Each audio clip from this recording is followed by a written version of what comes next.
सरदां देवीं रामकृष्णं जगद्गुरुं पादपद्मे तयो स्थित्वा प्रणमामि मुहुर्मुहुः। যারা আজকের এই বিজয়া সম্মেলনে চাঁদপাড়া শ্রী রামকৃষ্ণ আশ্রমের আহ্বানে সাড়া দিয়ে যারা সমবেত হয়েছে বা হয়েছি, প্রত্যেককেই বিজয়ার প্রণাম এবং শুভেচ্ছা জানাচ্ছি। এখন মায়ের কথা পাঠ করবার জন্য বলা হয়েছে। যারা রামকৃষ্ণ ভাবধারায় জীবন অতিবাহিত করি, আমরা প্রত্যেকেই বিশ্বাস করি এবং মানি আমাদের শ্রী শ্রী মাই স্বয়ং দুর্গা। স্বামীজি বেলুড় মঠে যে দুর্গা পূজা চালু করেছিলেন, একটু যদি তার আগের এবং পরের ঘটনাগুলি দেখা যায়, পুরোটাই যেন মাকে উৎসর্গ করে করা হয়েছে। কোনো সন্ন্যাসীর নামে পুজো সংকল্প হয়নি, মায়ের নামেই পুজো সংকল্প হয়েছে। এবং সেই ধারা অনুযায়ী আজও বেলুড় মঠ থেকে শুরু করে সমস্ত শাখা কেন্দ্র এবং আমাদের মতন যে সমস্ত প্রাইভেট আশ্রম রয়েছে, প্রত্যেকটি আশ্রমেই মায়ের নামে পুজো সংকল্প হচ্ছে। স্বয়ং মা সেই প্রথম দুর্গা পূজায় উপস্থিত ছিলেন। পুজোয় কি হবে না হবে পুঙ্খানুপুঙ্খ সবটাই মায়ের কাছে অনুমতি নেওয়া হচ্ছে। মা রক্তপাত পছন্দ করছেন না বলে বলি দেওয়া হচ্ছে না, মানে ছাগ বলি দেওয়া হচ্ছে না, তো ইত্যাদি নানান রকম বিষয়ে মা কিন্তু সম্পূর্ণ পুজোটাই বলা যেতে পারে নিজে হাতে করে শুরু করে দিয়ে গেছে। এবং স্বামীজির পরেও মা বেলুড় মঠের দুর্গা পুজোয় সশরীরে উপস্থিত ছিলেন। এবং এই স্বামীজি স্বয়ং জনসাপেক্ষে সকলের কাছে এই মা যে আমাদের জীবন্ত দুর্গা, সেটিকে বিকশিত করে দিলেন। একবার তারও আগে স্বামী নিরঞ্জনানন্দ তিনি মার স্বরূপ বুঝেছিলেন। স্বামীজি একটি চিঠিতে লিখছেন, নিরঞ্জনের লাঠি খেলা, লাঠিবাজি আমি মেনে নিতে পারি, ও যে মাকে মেনেছে। অর্থাৎ মাকে বোঝা খুবই দুঃসাধ্য এবং দুর্বোধ্য ছিল। এখনো সেরকম ভাবে যে অনেক প্রমাণ আমাদের কাছে আছে তা নয়। কিছু কিছু জায়গায় খুব সংক্ষেপে কখনো মা স্বীকার করে নিচ্ছেন দুই একটি বাক্যে যে তিনি স্বয়ং আদ্যাশক্তি মহামায়া মা জগদম্বা, ভগবানের লীলা সহচরী হয়ে আমাদের এই ধরাধামে অবতীর্ণ হয়েছিলেন।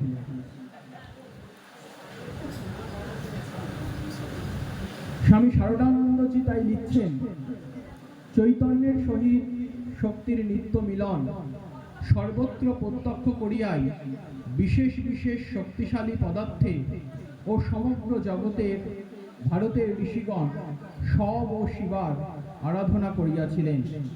পথপ্রদর্শক গুরুর ভেতর, জগৎ মোহিনী স্ত্রীমূর্তির ভেতর বিদ্যা, ক্ষমা, শান্তি, মোহ, নিদ্রা, ভ্রান্তি প্রভৃতি সাত্ত্বিক তামসিক গুণের ভেতর দিয়ে সেই অদ্বিতীয়া বরাভয় করা মুন্ডমালিনী দেবীর আবির্ভাব দর্শনে ও শ্রদ্ধার সহিত আরাধনে তাহারা আপনারা কৃতার্থ হইয়া মানবকে সেই পথে চলিয়া ধন্য হইতে শিক্ষা দিয়েছিলেন।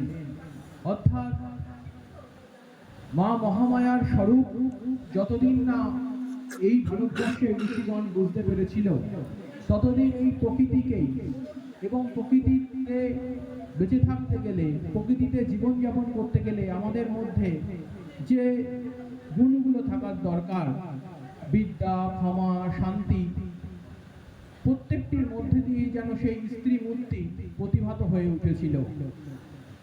রামকৃষ্ণের উপাসনায় সন্তুষ্টা সেই দেবীকে বর্তমান যুগে পুনরায় মানব কল্যাণে নিরতা দেখিয়া পূজ্যপাদ আচার্য স্বামী বিবেকানন্দ আমাদিগকে উদ্যত কণ্ঠে আহ্বান করিয়াছেন, যে শক্তির উন্মেষ মাত্রে দিক দিগন্ত ব্যাপিনী প্রতিধ্বনি জাগরিত হইয়াছে, তাহার পূর্ণাবস্থা কল্পনায় অনুভব করো এবং বৃথা সন্দেহ, দুর্বলতা, দাস জাতিসুলভ ঈর্ষাদেশ ত্যাগ করিয়া এই মহাযুগ চক্র পরিবর্তনে সহায়তা করো।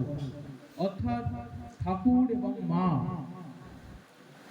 স্বয়ং বৈকুণ্ঠের যিনি নারায়ণ এবং লক্ষ্মী রূপে বিরাজ করছিলেন, হর এবং পার্বতী রূপে যারা রয়েছেন, সেই শক্তি আমাদের এই আধুনিক ভারতবর্ষে এসেছিলেন রামকৃষ্ণ এবং মা সারদা রূপে। ঠাকুর স্বয়ং শ্রী শ্রী মাকে ষোড়শী দুর্গা রূপে পুজো করে যাচ্ছেন এবং বহু জায়গাতে বহুভাবে তিনি প্রমাণ করছেন। এমনকি মায়ের জন্ম বৃত্তান্ত যদি আমরা একটু অনুধাবন করি, দেখা যাবে মায়ের মা অর্থাৎ শ্যামাসুন্দরী দেবী তিনি শিহর গ্রামে শৌচে গেছেন। হঠাৎ দেখছেন একটি বালিকা বেশে এসে তার গর্ভে প্রবেশ করছে। ঠিক একই স্বপ্ন ঠাকুরের পিতাও দেখছেন।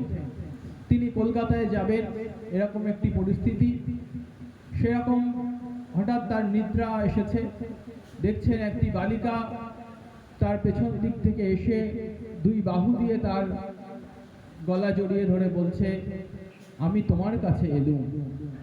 অর্থাৎ মা স্বয়ং মহামায়া, তিনি স্বপ্নাদেশ দিয়ে এই জয়রামবাটিতে অবতীর্ণ হয়েছেন এবং পরবর্তীতে ঠাকুর তো স্বয়ং ঠাকুরই ঠিকঠাক মাকে চিনেছিলেন প্রথমে, তারপরে স্বামীজি এবং অন্যান্য তার পার্শ্বদরা। ঠাকুরের ভাইপো শিবনাথ, সেও একদিন বলছে যে সবাই যে তোমাকে এরকম বলে, তুমি নাকি মহামায়া, তুমি নাকি আদ্যাশক্তি, তো তুমি কে? অনেকক্ষণ না কিছু না এটা সেটা বলতে বলতে হঠাৎ মা বলে ফেলে, লোকে বলে কালী। কিছুটা স্বীকার করছেন, কিছুটা নিজের মধ্যে অবগুণ্ঠনে রেখে দিচ্ছেন নিজের পরিচয়টা। কখনো সকলের কাছে সেটা ব্যক্ত হয়ে পড়ছে, আবার ঢেকে নিচ্ছেন। অর্থাৎ নিজের পরিচয়টা জানাতে যেন একটু কুণ্ঠা বোধ করছেন।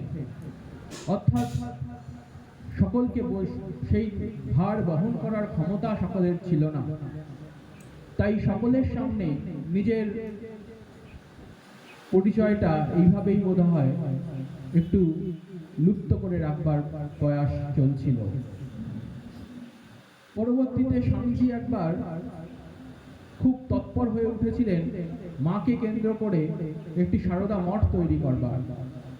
ওই নিরঞ্জনানন্দই প্রথম তাকে বাধা দেয় যে না, এত তাড়াতাড়ি নয়, স্বয়ং মায়ের স্বরূপ যদি প্রকাশিত হয়ে যায়, মায়ের এই দেহ থাকবে না। তখন নরেন্দ্রনাথ অর্থাৎ বিবেকানন্দ খুব সাবধান হয়ে যায়, তাই তো এটা আমি খুব ভুল করে ফেলেছি। যাই হোক, পরবর্তীতে সারদা মঠ প্রতিষ্ঠিত হয়েছে মায়ের দেহাবসানের অনেক পরে। এবং এই যে প্রকৃতি এবং মায়া, সব জায়গাতেই এই মা মহামায়া বিরাজ করছেন। শ্রী শ্রী চণ্ডীতে বলা হচ্ছে, ইথং যদা যদা বাধা দানবোধা ভবিষ্যতি তথা তদবতীর অর্জহং করিষ্যামি সংখ্যায়। গীতাতে যেমন বলছে যে যখন যখন ধর্মের গ্লানি উঠবে, তামসিক গুণ প্রবল হয়ে উঠবে, সময় আমি অবতীর্ণ হব, অর্থাৎ মা মহামায়া অবতীর্ণ হবে, অর্থাৎ ভগবান আসলে তার সঙ্গে ভগবতীও আসবেন। তাই বর্তমান যুগেও মা শারদা এসেছেন। আমাদের সেই তৎকালীন সমাজ ব্যবস্থার দিকে যদি আমরা তাকিয়ে দেখি, সেই ব্রিটিশ শাসনে আমাদের ধর্মটাকে পুরোটাই গ্রাস করে নিচ্ছিল। সেই ব্রিটিশ কালচার আমাদের রন্ধে রন্ধে ঢুকে যাচ্ছিল। অল্প বিস্তর একটু ইংরাজি শিখে, বিশেষ করে বাঙালিরা আমরা নিজেদেরকে বিদেশি কায়দায় জীবনটাকে অতিবাহিত করতে চাইছিলাম। মা কালীকে দেখে আমাদেরকে গুড মর্নিং মাই মাদার বলার শেখানো হচ্ছিল। এইরকম একটা পরিস্থিতিতে দাঁড়িয়ে কিন্তু মা শারদার আবির্ভাব ঘটেছিল, শ্রী শ্রী ঠাকুরের আবির্ভাব ঘটেছিল। তারা নিজেরা সমস্ত সাধনা করে আমাদেরকে দেখিয়ে দিয়ে গেছেন ভগবান এবং ভগবত তত্ত্ব। যারা রামকৃষ্ণ ভাবধারায় বিশ্বাসী, তারা প্রত্যেকেই নিশ্চয়ই প্রত্যেকেই সেই সাধন ভজনের দিকে এগিয়ে চলছেন। ঠাকুর, মা, স্বামীজি প্রত্যেকের জীবনের কথা এবং প্রত্যেকের মুখনিসৃত কথায় একটাই কথা বারবার করে ঘুরে ফিরে আসছে, সাধন ভজন ছাড়া কিন্তু মানব জীবন বৃথা। অর্থাৎ এই জীবনে আমরা জন্ম লাভ করেছি, প্রকৃতির কাছ থেকে আমরা বেঁচে থাকার সমস্ত রসদ গ্রহণ করছি, কিন্তু এই জীবনটা বৃথা চলে যাবে যদি আমরা ঈশ্বরকে না মানি, ঈশ্বরের শরণাপন্ন না হই। শুধুমাত্র একদিন দীক্ষা নিয়ে আসাই কিন্তু ভগবান লাভ করা নয়। তোতাপুরীকে ঠাকুর শ্রীরামকৃষ্ণ বলেছিলেন, মানে ঘটি যদি না মাজা হয় তাহলে সেই ঘটিতে কিন্তু মরচে ধরে যাবে। অর্থাৎ প্রত্যেক দিন আমাদের এই গুরু মন্ত্রটাকে নিজেদেরকে প্রতিনিয়ত সেটাকে লালন পালন করতে হবে, যত্ন করতে হবে, শ্রবণ মনন করতে হবে। তবেই কিন্তু আমরা সেই ভগবত বা ভগবতীর যে সত্য, সেই তত্ত্ব আমরা অনুধাবন করতে পারবো। মা তো স্বয়ং আর শরীরে নেই, আবার কবে আসবে তাও আমরা জানি না, কিন্তু তার যে পরিচয়গুলো পাওয়া যাচ্ছে, তিনি যেভাবে অন্যদেরকে দেখা দিচ্ছেন, আমরাও চেষ্টা করলে তার দর্শন লাভ করতে পারি। স্বয়ং মা কাউকে দুর্গা রূপে, কাউকে কালী রূপে, কাউকে জগদ্ধাত্রী রূপে দেখা দিয়েছেন। এমনি এমনি হয়নি, যারা দেখা পেয়েছেন তারা আকুল ভরে বেদনার সাথে মায়ের কাছে মাকে ডেকেছেন, মায়ের কাছে কেঁদেছেন। সেই বিড়াল ছানাটির মতন হয়ে মিউ মিউ করে থেকেছেন। মা যেভাবে তাকে যখন ডেকেছেন সেভাবেই থেকেছেন, কিন্তু শরণাগতিটা ভোলেননি। আমাদের প্রত্যেককেই সেই শরণাগতিটা সবসময় রেখে যেতে হবে। অন্তরে এবং বাইরে আমরা যে ঠাকুরের দাস অনুদাস, সেই ভাবটা নিয়ে চলতে হবে এবং নিরন্তর জপ ধ্যান করতে হবে। তবেই কিন্তু আমরা সেই ব্রহ্মের সাথে, সেই মাতৃশক্তির সাথে নিজেদেরকে একাত্ম করে ফেলতে পারবো। শয়নে স্বপনে জাগরণে সেই মাতৃভাব অনুভব করতে পারবো। আজ এই পর্যন্তই।